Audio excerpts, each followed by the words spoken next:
দেখুন বাগানটার মধ্যে ভালো ভালো বাগান, আম গাছ, অনেক রকমের গাছ আছে এখানে, দেখাবো। লিচু গাছ, আম গাছ, পেয়ারা গাছ, আমাকে আঙুরটাকে দেখায়। আঙুর, লেবু গাছ, লেবু ধরেছে। এই আঙুর গাছ, এটা এই আঙুর ধরেছে, এই যে আঙুর ধরেছে।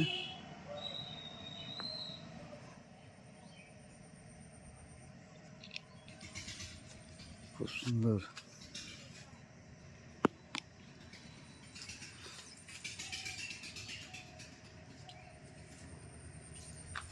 খুব সুন্দর বাগানখানা।